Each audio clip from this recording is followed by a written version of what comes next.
Welcome to Kushagra educational platform. So बच्चों, आज की इस वीडियो में हम जानेंगे अरिथमेटिक प्रोग्रेशन। इस टॉपिक के ये जो टॉपिक है आपका, ये जो चैप्टर है वेरी इंपॉर्टेंट चैप्टर है। इसमें के एक अगला टर्म्स हमने अभी तक क्या जाना, सीक्वेंस मतलब क्या, टर्म्स मतलब क्या, देन अरिथमेटिक प्रोग्रेशन मतलब क्या, और हमने प्रैक्टिस सेट 3.1 भी पूरा सॉल्व कर लिया है। सो आज हम जानेंगे आपका nth टर्म ऑफ सीक्वेंस। देखते हैं हम क्या है ये nth terms of AP, nth terms of AP. ये कंसेप्ट बेसिकली है क्या, ये हम जानेंगे। देन उसके रिलेटेड हम इसके एग्जांपल भी हम सॉल्व करेंगे। सो बच्चों, शुरुआत में अब तक हमने क्या जाना, सीक्वेंस मतलब क्या। फॉर एग्जांपल एक सीक्वेंस है 5, 8, 11, 14 अप टू 7। ओके, ये सीक्वेंस है मेरी। सो अभी तक हमने क्या किया था, हमें ये फर्स्ट टर्म जो दी है ये ए है मेरा, ये डी, ये मेरा सेकंड टर्म T2 है, ये T1 है, ये T3 है, ये T4 है। सो फिर हमने उसके बाद में क्या जाना, डी कैलकुलेट किया हमने इसे। सो T2 माइनस T1 जब हमने किया, ये मेरी एपी है। सो मेरा डी कांस्टेंट आएगा यहाँ पे। सो 8 माइनस 5 ये क्या होगा मेरा डी। ये 3 के डिफरेंस से ये आगे आगे क्या हो रहा है, पाथ फॉलो कर रहा है, वो आगे आगे बढ़ रहा है वो सीक्वेंस। कितने डिफरेंस से, 3 के डिफरेंस से। सो हम क्या कर रहे थे, हमें ए पता है मतलब फर्स्ट टर्म पता है, और हमें डी पता है। सो हम एपी फाइंड आउट कर रहे थे। देन हम एपी हमें गिवन है, उसके जरिए हम उसके बेसिस पर हम क्या फाइंड आउट कर रहे थे, A and D find out कर रहे थे। इस तरह के क्वेश्चन हमने सॉल्व कर रखे हैं। सो आपको यूट्यूब पर सर्च करना है अरिथमेटिक प्रोग्रेशन प्रैक्टिस सेट 3.1 कुशाग्र एजुकेशनल प्लेटफॉर्म, या फिर कुशाग्र एजुकेशनल प्लेटफॉर्म इस यूट्यूब चैनल पर आप जाकर वहां पर आपको सब वीडियो दिख जाएंगे। सो बच्चों, अब इसके बारे में ये जो टर्म है, कुछ रिसर्च, कुछ एडवांस तरीका है, बताते हैं हम इसके बारे में। हम थोड़ी इंट्रोडक्टरी बातें जानेंगे, देन उसके बाद में हम प्रॉब्लम सॉल्व करेंगे। सो बच्चों, मतलब यहां से आपको क्या समझ आ रहा है, 5 फर्स्ट टर्म मेरी 5 है, देन 3 के डिफरेंस से ये टर्म्स आगे जा रहे हैं। मैं कहां तक कैलकुलेट कर जाऊंगा, n टर्म मैं कैलकुलेट कर लूंगा, इन्फिनिटी तक मैं ये टर्म्स मैं फाइंड आउट कर सकता हूं। बट हमारी जो मेथड थी, ये method T2 is equal to T1 plus D, ये जो मेथड थी हमारी, इस मेथड से अगर हम इसको सॉल्व करेंगे, फॉर एग्जाम्पल सुन लीजिए, मुझे निकालना है 200 टर्म, मुझे निकालना है 200 टर्म, मतलब 200 टर्म्स के बाद आने वाली, मतलब ये फर्स्ट टर्म है, ये सेकंड, फोर्थ, ये जो टर्म्स है, मुझे 200 टर्म मुझे फाइंड आउट करनी है, 200 टर्म। सो मैं इस तरीके से फाइंड आउट करूंगा ना, सो मुझे बहुत टाइम लगेगा ना। कितना टाइम लगेगा, आपको क्या करना पड़ेगा, ये T3 है, सो मुझे T3 प्लस डी करना है, कॉमन डिफरेंस मुझे ऐड करना है सेकंड टर्म फाइंड आउट करने के लिए, T4 निकालने के लिए। देन वैसे ही आगे T4 के लिए मुझे T3 प्लस डी, T5 के लिए T4 प्लस डी, ऐसे करते जाना है। उसमें कितना वक्त तुमको लगेगा। सो इसके लिए ये वक्त कम लगना, ये वक्त जो है अपना बहुत इंपॉर्टेंट है। आपको भी सबको पता है, हमारा टाइम इज मनी, हम कहते हैं टाइम इज मनी। सो वक्त की बचाने के लिए, हमारा जो टाइम कंज्यूम हो रहा है यहाँ पर इस तरीके से फाइंड आउट करने के लिए, सो उसके लिए एक फॉर्मूला बना है। क्या फॉर्मूला है वो भी देखेंगे हम। सो n terms of the AP के लिए एक फॉर्मूला है, वेरी इंपॉर्टेंट फॉर्मूला है, जिसके जरिए जिसका यूज करके हम क्या कर पाएंगे, विद इन मिनट कह रहा हूं मैं, विद इन सेकंड नहीं, विद इन मिनट में हम क्या करेंगे, आपकी 200 टर्म हो या 1000 टर्म हो या 5000 टर्म, कितनी भी टर्म हो वो टर्म हम फाइंड आउट कर लेंगे, विद इन मिनट कह रहा हूं मैं। सो देखेंगे हम और सॉल्व भी करके देखेंगे। चलो, इतना आपको यहां तक तो समझ आ गया है कि मतलब ये n टर्म किस लिए है। कुछ एडवांस मतलब आपका टाइम कंज्यूम जो हो रहा था, जितना टाइम आपको लग रहा था इस फॉर्मूले का यूज करके नेक्स्ट टर्म फाइंड आउट करने के लिए, वो टाइम को कम करने के लिए और इजी मेथड से आपको फॉर्मूला वो जो दिया गया है, मैं लिखूंगा थोड़ी देर बाद यहाँ पर, उसका यूज करके आपको प्रॉब्लम सॉल्व करने हैं। उसके लिए ये n term of the AP ये कंसेप्ट है। सो बच्चों, देखते हैं हम आगे वो फॉर्मूला क्या है, बहुत इंपॉर्टेंट रहने वाला है फॉर्मूला। उस फॉर्मूले के बेसिस पर 2 या 3 मार्क्स के लिए आपके बोर्ड के एग्जाम में क्वेश्चन आते हैं। बोर्ड के एग्जाम में कितने मार्क्स के लिए आते हैं, 2 या 3 मार्क्स के लिए क्वेश्चंस आते हैं। सो देखेंगे हम वो फॉर्मूला क्या है।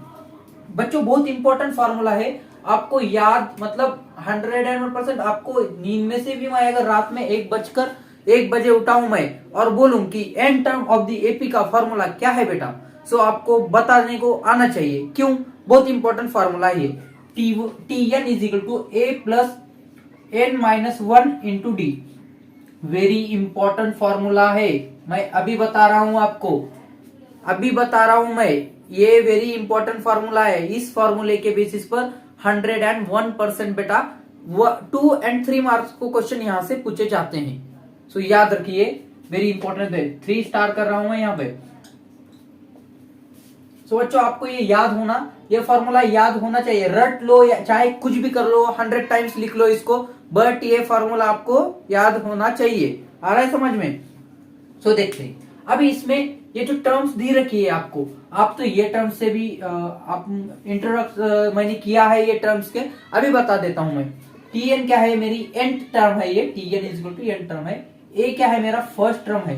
मैंने आपको शुरुआत में ही बता दिया था, इस पर हमारा 2 वीडियो हमारे अपलोड हो चुके हैं अरिथमेटिक प्रोग्रेशन इस टॉपिक पर। सो फर्स्ट टर्म है ये मेरी ए। डी जो है ये मेरा, डी जो है मेरा ये क्या है? कॉमन डिफरेंस है डी मेरा, कॉमन डिफरेंस। आ रहा है समझ में? एन क्या है? मेरी जो टर्म है ये एन टर्म है, कॉमन डिफरेंस है ये डी मेरा, एन है एक टर्म है। कितने टर्म्स निकालने हैं हमको वो हिसाब से है ये। सो यहां तक आपको पता चल गया है कि ये फॉर्मूला इंपॉर्टेंट है, तो नोट डाउन कीजिए इसे। आगे हम इसके बेसिस पर किस तरह के प्रॉब्लम्स है वो सॉल्व करेंगे। नोट डाउन कीजिए।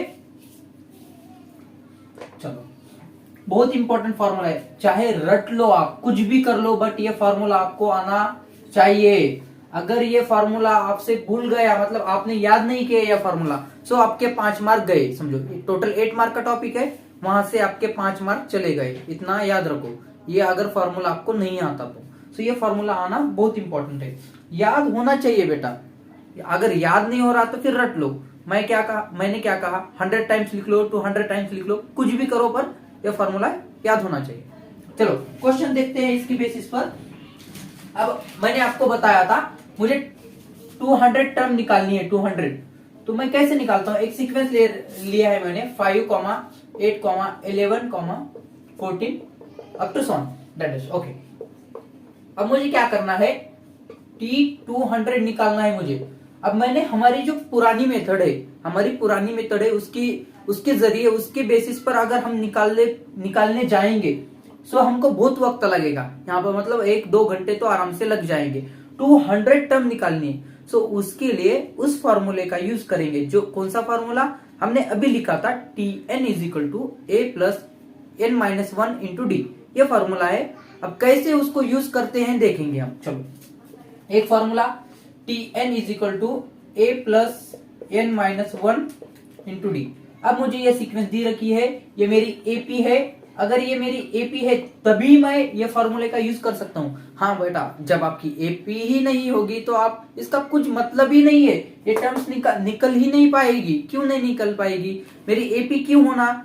ये जो मुझे सीक्वेंस दी रखी है वो मेरी एपी क्यों चाहिए मुझे?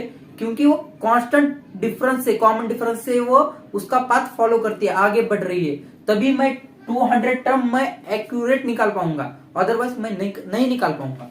ठीक है, ये मेरी एपी है क्योंकि ये 3 डिफरेंस से ये आगे बढ़ रही है। ठीक है, सो ये फॉर्मूला है इंपॉर्टेंट, हर जगह आपको ये फॉर्मूला सॉल्व करना है। इसके आगे सम ऑफ एन टर्म है, उसमें भी आपको इसी फॉर्मूले का यूज होता है। सो पहले हम शुरुआत में यही देखेंगे। सो अब इस सीक्वेंस पर आते हैं हम। सो ए है मेरा 5, मुझे ये जो फॉर्मूले में जो टर्म्स लगने वाले हैं वो टर्म्स की मैं नंबर्स जो वैल्यू है मैं लिख लेता हूं शुरुआत में। ए क्या है मेरा? 5 है। डी है मेरा 3। डी को कैसे कैलकुलेट करते हैं आपको पता है, T2 माइनस T1। सो कांस्टेंट, अब मैंने आपको शुरुआत में ही बता दिया था कि ये मेरी एपी है। सो एपी है, इसका मतलब आपको डायरेक्टली लिख लेना है। अगर क्वेश्चन में आपको ऐसे दिया गया हो, बट दिस फॉर एग्जांपल एक सीक्वेंस है, ये सीक्वेंस है और आपको डिसाइड करो पहले ये एपी है या नहीं। Then if this sequence is AP then calculate the 20 term 30 term what it may be. आपको ऐसे पूछा गया हो तब आपको क्या करना है? आपको शुरुआत में पहले एपी है या नहीं वो वेरीफाई करना है। देन आपको जो टर्म्स आपको कैलकुलेट करने को कही है वो आपको कैलकुलेट करना है। समझ में आ रहा है? डी। अब एन क्या है बेटा इसमें मेरा, एन क्या है, मुझे 200 टर्म निकालना है। सो एन मेरा क्या होगा 200। चलो इस फॉर्मूले में हम रखते हैं वैल्यू ये सब और हम आंसर निकालते हैं। ए क्या है मेरा 5 प्लस एन क्या है 200 माइनस 1 इंटू डी क्या है मेरा 3 is equal to 5 plus 199 into 3 is equal to 5 plus ये क्या आएगा, मल्टीप्लीकेशन कीजिए। जब आप मल्टीप्लीकेशन करोगे तो इसका आंसर क्या आएगा देखेंगे हम, ये मल्टीप्लीकेशन करके 199 इंटू 3, 9 3 जा 27 कैरी 2, 9 3 जा 27 प्लस 2 29, 9 3 1 जा 3 plus 5 okay 597 is equal to, इसकी जब आप सम करोगे तो आपका आंसर आएगा 602, 602 ये आपका आंसर है। ये किसका आंसर है आपके T200 का आपका आंसर क्या है 602 आया ना आंसर। मतलब विद इन मिनट में हमने कैलकुलेट कर लिया इस फॉर्मूले का यूज करके कि आपका 200 टर्म पूछ लिया गया है आपको, या फिर कुछ भी 1000 टर्म पूछ लीजिए, 1 लाख टर्म पूछ लीजिए, हम इसका आंसर बता पाएंगे किसके, इस फॉर्मूले के बेसिस पर। सो नोट डाउन कीजिए, इसे नोट डाउन कीजिए। चलो नेक्स्ट और इसी तरह के क्वेश्चन हम सॉल्व करेंगे। बहुत इंपॉर्टेंट है ये टर्म, आपको याद मतलब याद ही होनी चाहिए बेटा। फॉर्मूला बहुत इंपॉर्टेंट है ये, मैं आपको बार बार वही बता रहा हूं। सो कुछ और क्वेश्चन है हमारे पास, हम सॉल्व करेंगे। आपके टेक्स्ट बुक में जो आपको सॉल्व क्वेश्चन है वो भी बोर्ड के एग्जाम में आते हैं। एक इंपॉर्टेंट बात मैं आपको बताने जा रहा हूँ, शॉर्ट क्वेश्चन भी आपको सॉल्व करने हैं, बार बार कीजिए उसे भी सॉल्व, प्रैक्टिस के लिए सॉल्व कीजिए, क्योंकि वो भी बहुत बार वही भी क्वेश्चन आपके बोर्ड के एग्जाम में आ चुके हैं। समझ में आ रहा है, ध्यान देना है आपको। अब चेक वेदर कुछ क्वेश्चन है मैं यहाँ पर सॉल्व करूंगा। Check whether 301 is in the sequence. अब एक सीक्वेंस आपको दे रखी है, इज इन द सीक्वेंस, ठीक है 5, 11, 17, 23 dash okay up to so on. आपको क्या करना है, आपको पूछा है 301 ये जो सीक्वेंस मुझे दी रखी है उसमें आता है या नहीं। सो आपको फाइंड आउट करना है। चलो अब हम फाइंड आउट करते हैं टीएन का फॉर्मूला। उसके हिसाब से शुरुआत में क्या करेंगे, हम ये सीक्वेंस का A and D find out करेंगे। ए इज इक्वल टू है मेरा 5 सीक्वेंस है। अब देखो ध्यान देखना है आपको, सीक्वेंस दी है मतलब हमें क्या करना है, शुरुआत में हमें वो एपी है या नहीं देखना है, वेरीफाई करना है। देन उसके बाद में हम ये टीएन का फॉर्मूला यूज करेंगे। सो ए हो गया मेरा 5, मुझे डी कैलकुलेट करना है, D is equal to T2 minus T1, अपना formula 11 minus 5 is equal to क्या होगा 6। Again T3 minus T2 is equal to T3 है मेरा 17 माइनस 11 इज इक्वल टू आ गया ये 6। सेम आ रहा है मतलब मेरा ये एपी है, ठीक है। और आपको आगे समझ भी आ गया हो, टोटल आपको कैलकुलेट करना है। तो मेरा डी क्या हो गया 6 हो गया। अब मैं क्या करूंगा, ये मेरी एपी है, इस पर से मुझे पता चल गया कि बेटा ये मेरी एपी है, ठीक है। जब मेरी ये एपी होगी तो हम फॉर्मूला यूज करते हैं, T N is equal to A plus N minus 1 into D.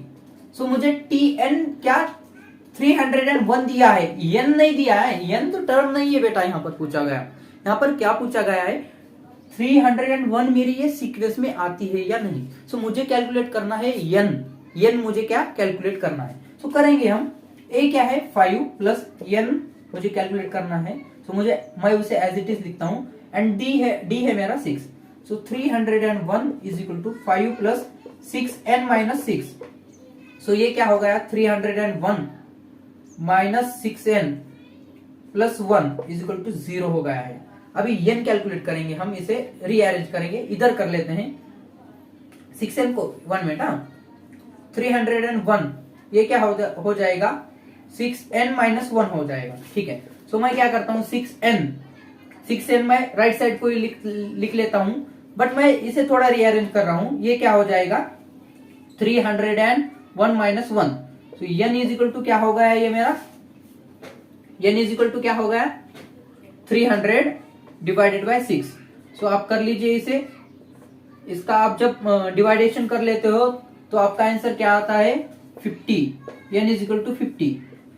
सो ये जो आपका ये है जो सीक्वेंस है आपकी ये सीक्वेंस, ये कौन से टर्म पर आपके ये अंदर आती है या नहीं आपको फाइंड आउट करना था। सो बच्चों देखते हैं हम ये किस तरह से आया, और एक बार समझाता हूं मैं आपको, देखेंगे हम। सो ए मैंने फाइंड आउट कर लिया, डी भी मैंने फाइंड आउट कर लिया, आपको ये आता होगा, हमने बहुत सारी प्रैक्टिस की है इस ऊपर। सो टी एन का मैं फॉर्मूला यूज करता हूं यहाँ पर। 301 मुझे दिया है, 5 है इधर A, N minus 1 as it is रख लेता हूं मैं। यहाँ पर आ गया ये 6n माइनस 5, ये प्लस 5 माइनस 6 माइनस 1 आ जाएगा। सो यहाँ पर जब मैं रख लेता हूं इसको राइट साइड में, ये इधर आ जाएगा, तो ये 301 हो गया बेटा। यहाँ पर थोड़ी मिस्टेक हो गई, देखो देखो, इसके वजह से मैं आपको शुरुआत में बता रहा था, क्योंकि आंसर कुछ और आना था, आंसर कुछ और आना था, ठीक है। सो इसका आंसर क्या आ जाएगा 5, एंड ये हो गया कुछ अदर आंसर आ जाएगा इसका। इसका क्या आंसर आएगा 5, ओके। आप इसका डिवाइडेशन कर लीजिए, 302 डिवाइडेड बाय 6 हाउ मच। अभी इसको 6 5 30 प्लस, अब क्या होगा यहाँ पे 2 हमारा रिमेनिंग है। सो हम पॉइंट दे देते हैं, यहाँ पे 10 आ जाएगा, ये 20, 6 3 80, 6 3 18 हो गया, और फिर से हमारा 2 कैरी रह गया, और हम ये 3 ऐसा, n इज इक्वल टू 5.33। मतलब आपकी जो n आनी चाहिए वो नेचुरल नंबर होनी चाहिए। तो ये रैशनल नंबर आ रहा है, n आपकी नेचुरल नंबर होनी चाहिए। सो ये जो टर्म है हमारी, ये टर्म ये सीक्वेंस में नहीं आती, इस सीक्वेंस में ये टर्म नहीं आती। समझ में आ गया आपको? आपका ये सॉल्व एग्जांपल है, आपको देखना है वहां पर भी जाके किस तरह से उन्होंने सॉल्व करके आपको दिया है। नोट डाउन कीजिए, इसे नोट डाउन कीजिए। चलो नेक्स्ट क्वेश्चन देखते हैं हम।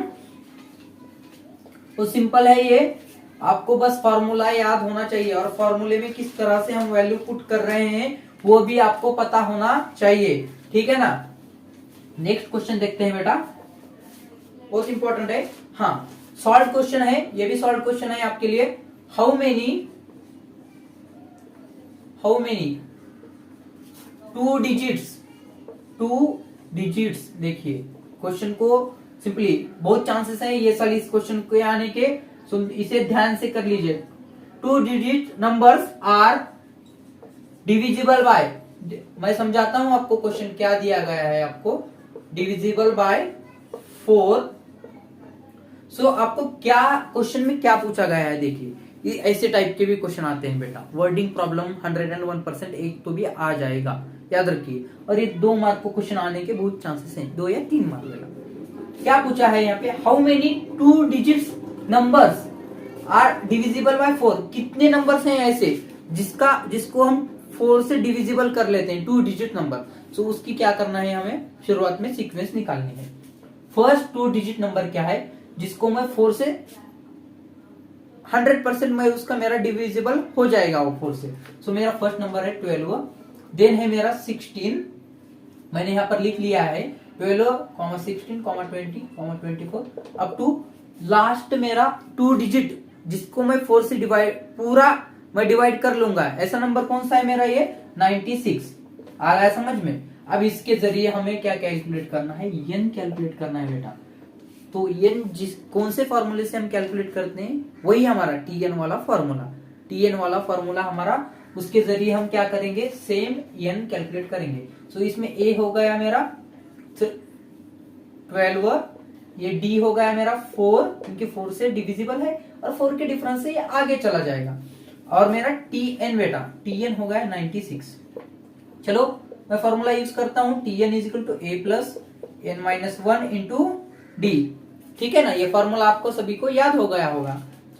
tn क्या है मेरा 96 इज इक्वल टू a है मेरा 12 प्लस n मुझे कैलकुलेट करना है, d है मेरा 4। सो 96 12 प्लस ये 4n minus 4, 96 is equal to ये क्या आ गया 4n प्लस 8, ठीक है ना। 12 माइनस 4 8। अभी क्या करेंगे हम इसको, 4n ये क्या हो गया, इधर जब ये चला जाएगा 96 माइनस 8 इज इक्वल टू ये क्या हो गया 4n। 96 माइनस 8 कितना हो जाता है बेटा 88, बरोबर ना, 4n। So n is equal to क्या हो गया 88 अपॉन 4। सो आपका आंसर क्या आ गया 11 और 22 हाउ मच 11 और 22 बेटा, 22 ना, 4 1 जा 4 2 जा 2 2 2, ओके 22। सो ये मेरे जो कितने नंबर्स हैं 22, there are 22 numbers, 2 digit numbers are divisible by 4। 2 digit number कितने मेरे 22 हैं। सो यहाँ पे आपको लिखना है there are 22 numbers are divisible by 4। ठीक है, 2 डिजिट नंबर है मेरे। आ गया समझ में यहाँ तक। सो बहुत इंपॉर्टेंट फॉर्मूला है ये, मैं आपको लिख कर देता हूं फिर एक बार, इसे नोट डाउन कर लीजिए। नोट डाउन कर लिया, चलो वीडियो पॉज करना है आपको और नोट डाउन करना है। और बहुत सारे इंपॉर्टेंट क्वेश्चन है यहाँ पर आपके बनते हैं प्रैक्टिस 3.2, तो हम वो भी सॉल्व करेंगे। सो मैं आपको ये फॉर्मूला लिख कर दे रहा हूं, Tn is equal to A plus N minus 1, ये a प्लस है बेटा, a plus N minus 1 into D. ये आपका फॉर्मूला है, वेरी इंपॉर्टेंट ये फॉर्मूला है। इसके बेसिस पर आपको 5 मार्क के क्वेश्चन आते हैं, मैं अभी बता रहा हूं।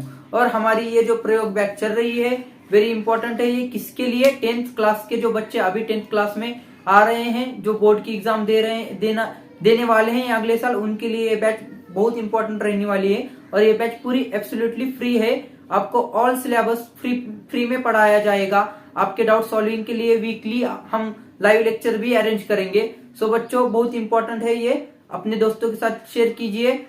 चलो आज के लिए इतना ही।